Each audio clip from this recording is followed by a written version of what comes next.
الحمدللہ رب العالمین والصلاة والسلام علی سید المرسلین اما بعد۔ ایک بھائی سوال کرتے ہیں کہ ایک حدیث میں آیا ہے کہ 7 قسم کے لوگ ہیں جنہیں روز قیامت اللہ تبارک و تعالی اپنے سائے میں جگہ دے گا۔ یہ 7 طرح کے لوگ جن کا تذکرہ اس حدیث میں آیا ہے، یہ سارے کے سارے مرد ہیں، ان میں کوئی بھی عورت نہیں ہے۔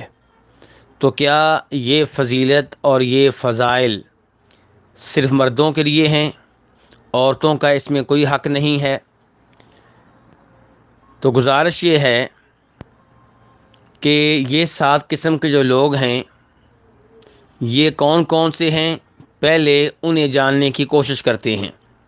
چنانچہ امام بخاری اور امام مسلم جناب ابو ہریرہ رضی اللہ تعالیٰ عنہ سے روایت کرتے ہیں کہ نبی علیہ الصلاۃ والسلام نے فرمایا،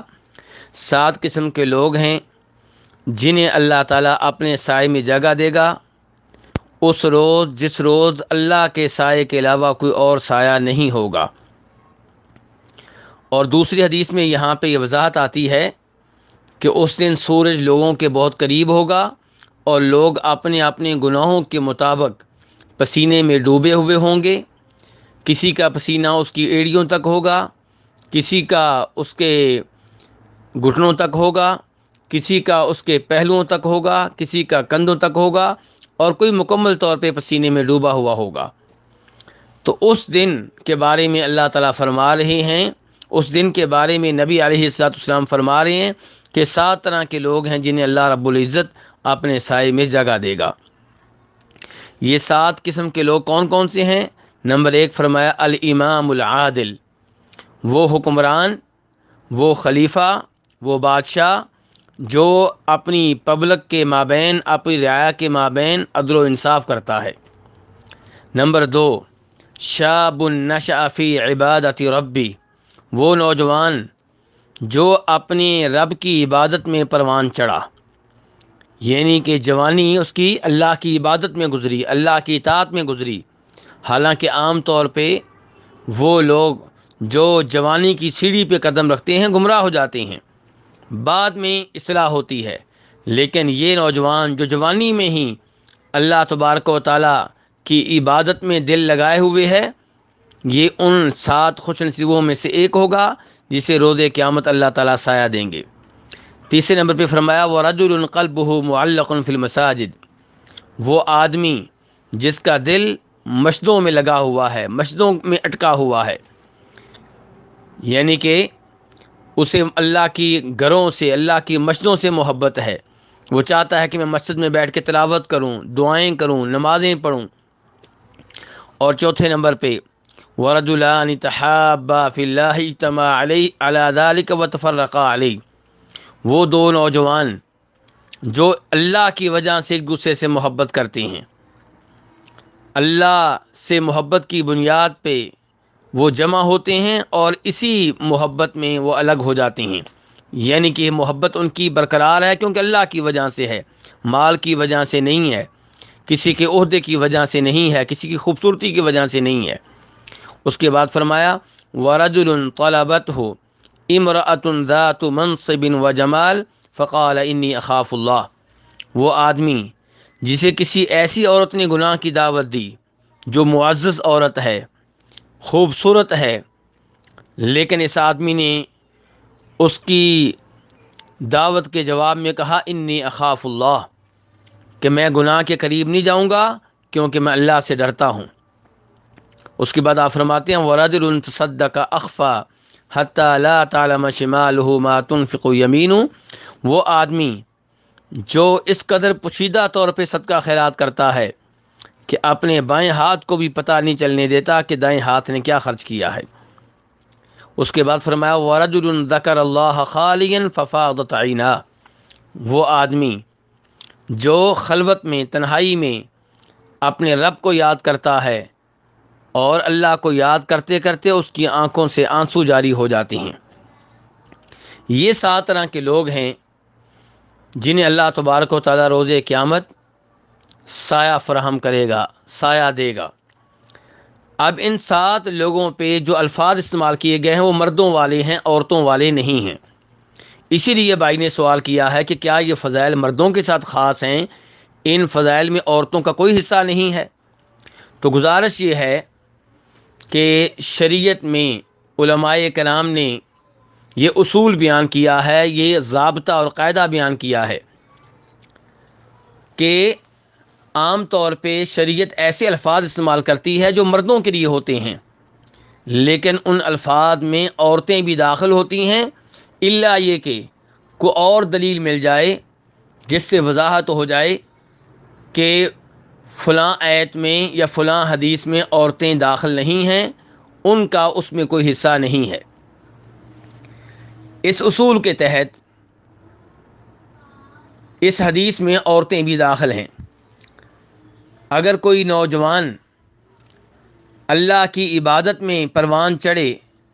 تو اسے اللہ تبارک و تعالیٰ روز قیامت سایہ دیں گے، ایسے ہی کوئی لڑکی، کوئی دوشیزہ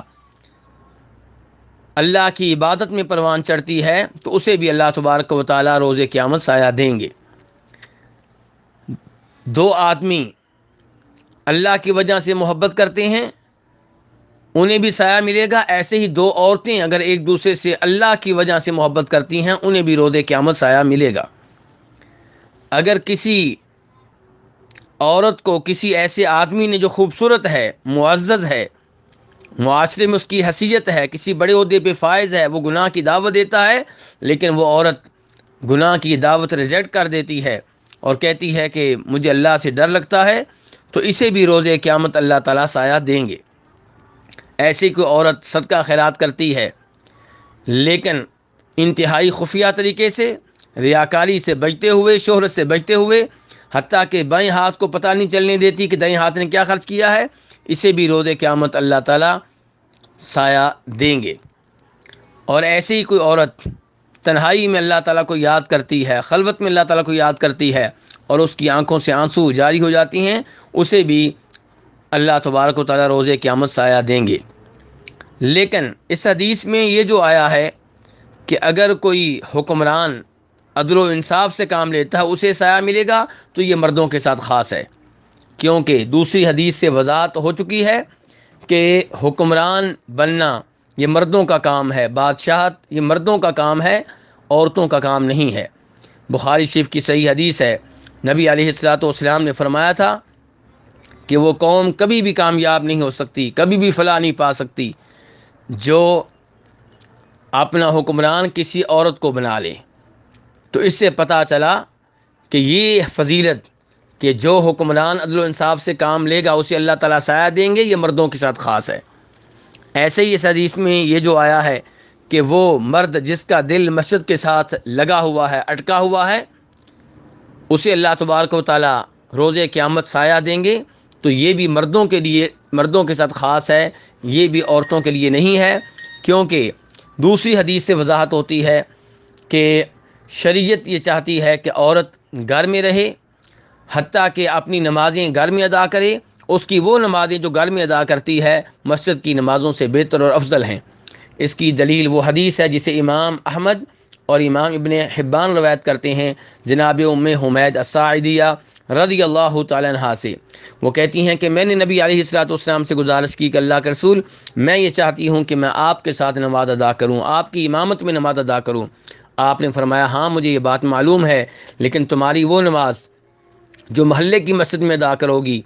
میری اس مسجد کی نماز سے بہتر ہے، اور تمہاری وہ نماز جو گھر میں ادا کرو گی وہ محلے کی مسجد سے بہتر ہے، اور تمہاری وہ نماز جو گھر کے اندرونی حصے میں ادا کرو گی وہ گھر کے صحن کی نماز سے بہتر ہے۔ تو اس سے پتہ چلا کہ شریعت یہ چاہتی ہے کہ عورت نمازیں گھر میں ادا کرے، تو اس لیے عورت کو اپنے گھر میں کوئی ایسا کمرہ بنانا چاہیے، کوئی ایسی جگہ مقرر کر لینی چاہیے جہاں وہ بیٹھ کے اللہ کی عبادت کیا کرے، تلاوت کیا کرے، دعائیں کیا کرے، اور اس جگہ کے ساتھ اپنا دل لگائے، اسے اس جگہ جانے کا شوق ہو، کیونکہ وہاں بیٹھ کے وہ اللہ کی عبادت کرتی ہے۔ اور اگر کوئی جگہ مقرر نہ کرے، گھر کے ہر حصے میں بیٹھ کے اللہ کی عبادت کرنا چاہے، کسی بھی حصے میں بیٹھ کے اللہ کی عبادت کرنا چاہے، تو اس میں بھی کوئی حرج نہیں ہے۔ اس حدیث سے یہ پیغام بھی ملا کہ شریعت یہ چاہتی ہے کہ عورتیں عام طور پہ گھروں میں رہیں، کسی کام کے لیے، کسی حاجت کے لیے گھر سے باہر نکلنا جائز ہے، حرام نہیں ہے،